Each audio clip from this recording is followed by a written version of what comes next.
everybody. Welcome back to Backstage Bimbo TV. It's me, Allison Rouse, your most notorious groupie and author of We've Got Tonight, The Life and Times of Notorious Groupie. Me, back at it again for another week. And as usual, thank you so much to all the subscribers, everybody who watches every video and interacts. You guys are why I do this every day. So thank you so much. I can't even begin to tell you how appreciative I am. Not even close. And don't forget my book. The link where you can get my book is available down in the description, along with, my merchandise line. Bunch of cool t-shirts there, and all kinds of other things you can get. Coffee mugs, book bags, all kinds of stuff. All this stuff is in the link to the description, as well as today's cocktail. And for today's cocktail, we're going over to my Vegas years. We sure are. And we're going to talk about another time that I saw John. And we're also going to talk another type of cock block. Because they're so much fun, those cock blocks. Yeah, so fun. But we're going to also talk about internet history. Because this concert, the iBash, was the very first ever live streamed anything. They live streamed this whole concert, and it was a big concert for charity, hosted by David Spade, and I think her name was Cindy Margolis. She was the very first, viral woman that went viral with a website on the web. So it was, at the time, a very big deal. It's basically kind of introduced how we know the web today. So we're going to talk about that, because it was a big, badass show, including The Who. But not just The Who. But in honor of John, we're going to do a little drink called Behind Blue Eyes. So everybody, batch your blues, kick up your feet, and let's have a cocktail rocktail, shall we? Cheers, big ears. Not bad at all. Actually pretty good. Okay, so, like I said, this was the iBash concert. Very first ever streamed internet show with The Who at the MGM Garden Grand Arena, because this was all at the MGM Hotel. So The Who is selling tickets for $10. Can you imagine seeing The Who for $10 past 1965, 1967, whatever? No. But this night you could. But also, out by the pool on this amazing glass stage, first came Natalie Cole. Super awesome to see her, because, that's not an act I would actually plan on seeing, but hells yeah.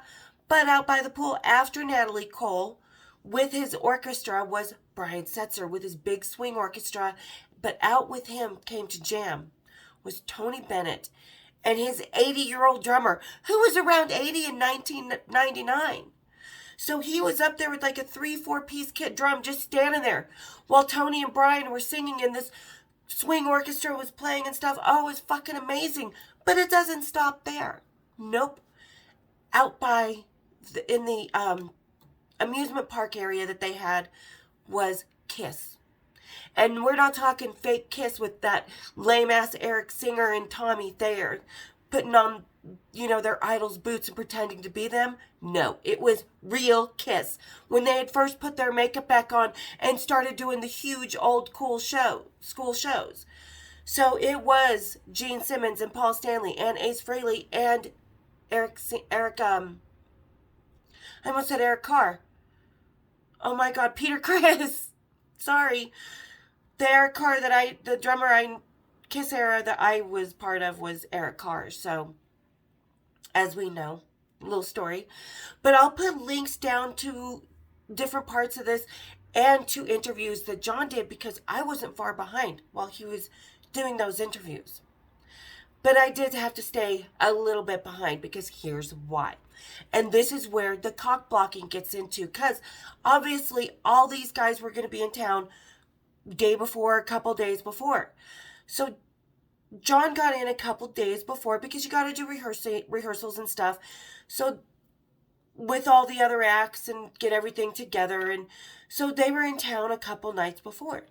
So I go up to the MGM Grand, meet at this one hotel, one of the hotel bars by the elevators that's kind of closer to the entrance of the casino. So, sit down. I walk up. I see Cy Langston. I see Rex. I see John. A couple other people that work for them. And I come over and I say my hellos. Sit down with John. Normal night, right? Go upstairs. Get on what John and I used to get on upstairs. Totally normal night that first night. However, the second night, because I had just come back to Vegas after taking a break from Vegas for like 4 months. I just disappeared for a while, just took off, stayed out of Vegas because you just needed a break from Vegas. So this is my first concert back. Great concert, right? Well, the second day, I had a photo shoot that morning with Deja Vu's in-house magazine, Showgirls. So I had to go, because they used to give me all these cases of free, so when I would go out and do feature shows, I had free magazines to give the guys that I was part of. Because Penthouse and Hustler and We and Cherry and Jet and Vogue, they don't do that. They give you a hardbound copy of the magazine you're in. But anyway, so I had a photo shoot that I had to go to, told John, left him that morning, had some breakfast with him, said, I'll see you later tonight. I'll be here about 7-ish.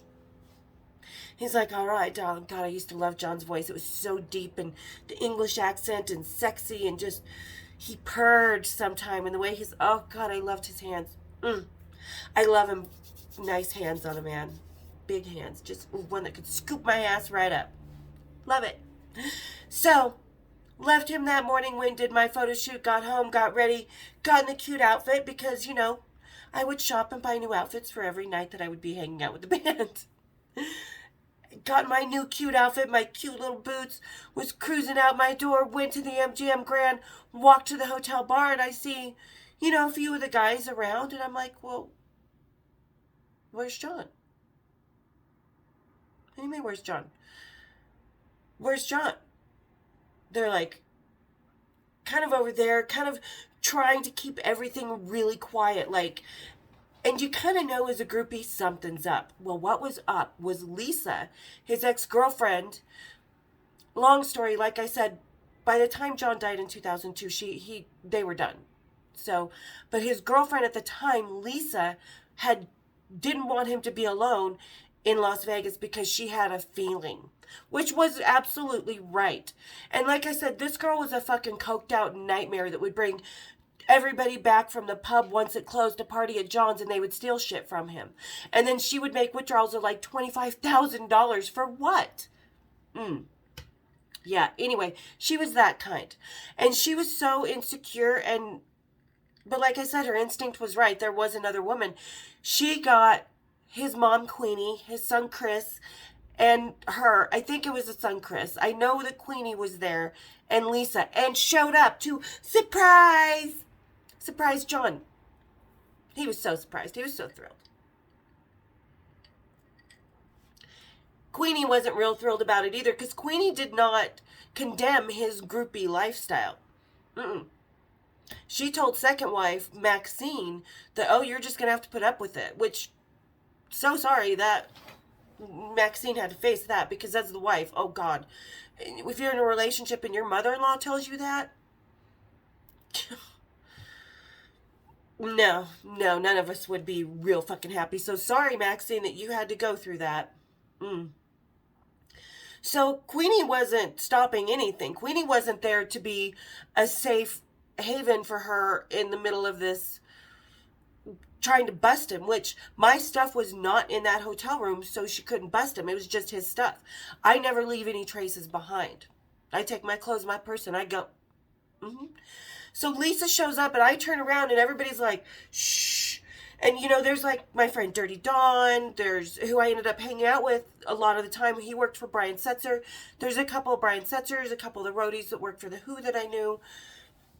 And, they're just like, shh, shh. They're pointing behind me. So I turn around. Oh. I'm like, who's that? Because I'm getting ready to go over there. I don't know what she looks like. I know she exists to an extent, but to the extent that I understood she existed was done and over. Even in 1999, he was trying to escape her. So, yeah, that happened. And all I can think of, I wonder how, is she was probably trying to be with him, and she was kind of getting my sloppy seconds. How did I taste, bitch? Not really classy of me to say, I know, but if you knew Lisa, you just knew. So I just kind of turn around and I just sort of, the guys are like, here, sit down real quick as they're coming over here. So I have to pretend that Dirty Don puts his arm around me and is all hanging on me and stuff. And I'm like pretending to be, and you can tell this is really out of balance, me with him. Doesn't seem right. And it really didn't.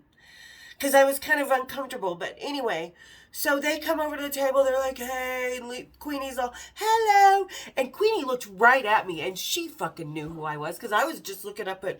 Because she saw her son look down at me and be like... Kind of look down with his eyes, while Lisa was fake hugging some of the people she knew, that worked for the band. Yeah. And Queenie just looked right down at me and was like, how you doing, love? I'm like, good. How are you? She's like, looking a little bit like you're caught in headlights. And I was like, I'm not the one caught in the headlights. And just kind of laughed. And Lisa was coming around. She's like, and who are you? And Dirty's like, oh, this is my girl, Allison. Blah, blah, blah. Nice to meet you. And John's like, oh, nice to meet you. And I'm like, nice to meet me. So cocked blocked for the rest of the time that The Who was in town. Cock blocked by Lisa. Because she had to fly. Surprise! Yeah. And the interview I'll post down here below, you'll kind of see that John's a little bit uncomfortable. And this is why. Because I'm backstage. While Dirty was working at... Because I just sort of was running around. I was just like, okay, I'll just hang out with Dirty and the other people that I know and just go to the show, do my thing. So while he was working, doing the lights for Brian Setzer, I ran over to where The Who was playing in the MGM Grand and was going to go watch The Who. And I crawled up and John saw me, Lisa saw me, and she's like giving me that look. And so a couple of the roadies that I know were all just still hanging out there. She's like, well, where's your boyfriend? I'm like, on your arm. But I'm like, oh, he's doing his work right now, so I just wanted to come and watch The Who. So I go up on the stage, and I'm standing on one side of the stage, and Lisa's on the other the whole time.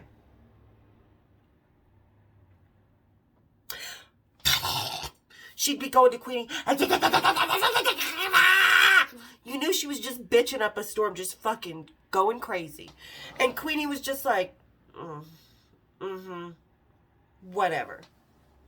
She didn't care. It was allowed for her son. That was the attitude of women in her era. Just deal with it. If your man's going to cheat, he's still your man. He's coming home to you.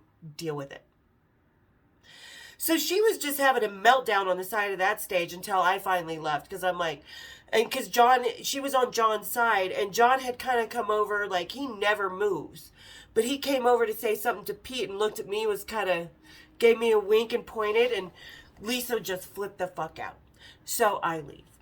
And I go back out and I just hang out. And we go to the hotel bar, the same bar we've been at after the show and stuff.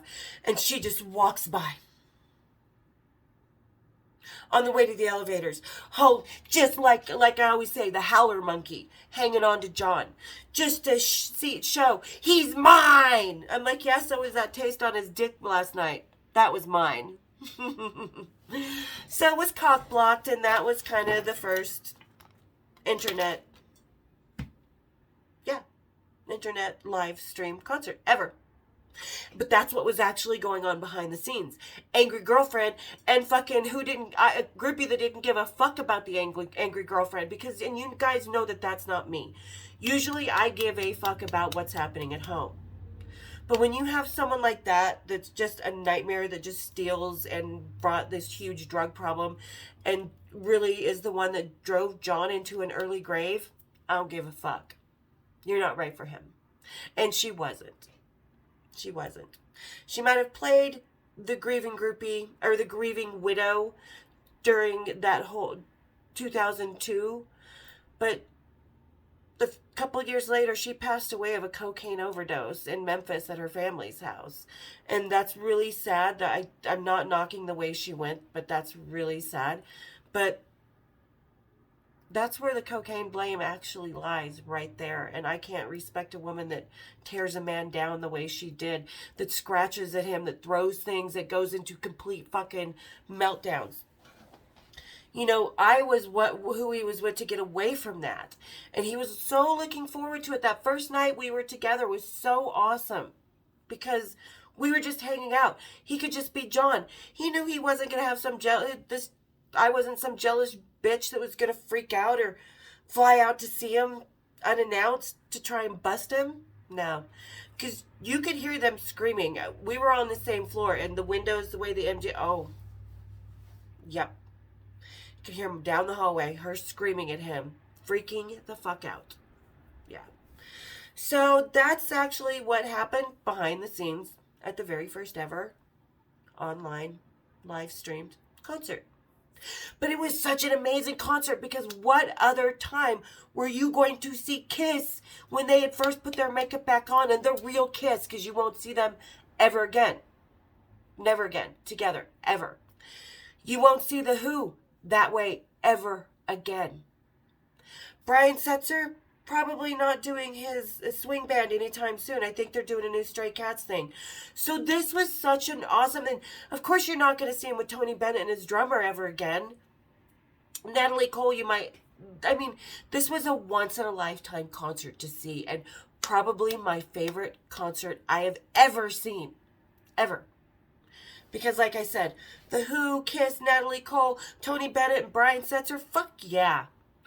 That is a night full of awesome music, even if the couple nights before weren't so great after she showed up. But like I said, there's a couple links down in the description to an interview John was doing. And like I said, if you know John, you can tell he's so not concentrating on this interview. He's worried about what's going on behind him, pretending like it's the sound check and stuff. No, it wasn't the sound check, guys. It was the girlfriend that surprised him with his mom. And Queenie was doing her best just to keep Lisa far away from me. I think Queenie wished I was going home. It's a whole nother story, though. Alright, guys. So there's life in Las Vegas. Weird things happen. People show up. All kinds of rockers can be at the same place, and history happens. All in Las Vegas. So, hope you guys enjoyed it. Don't forget, link to the books. There's the hard copy, the paperback, and the ebook down in the description. If you read it for free, make sure you read my book beginning to end, because I only get paid for the free reads if you read the whole book. And you can flip through stuff that you don't want to read. I get it, because everybody has their favorite rockers and stuff that they want to know about. So just make sure you're flipping the pages normal to get to that part and going to the last page, so that I do get what, because I worked hard. It took me 8 years. 8 years to get this book out. So I worked hard for it. So just read it from beginning to end, because I get paid for those free reads. And the link to my t-shirts, merchandise, everything, linked to today's cocktail down in the description. So don't miss it. And while you're cruising down there, don't forget to hit the subscribe button. Don't forget to hit the share button. The bells to be reminded when there's another Cocktail of Rocktails. All right. Thanks again, everybody, for all the love and support. We'll see you on Wednesday for a Rocket Talkie. Cheers, big ears.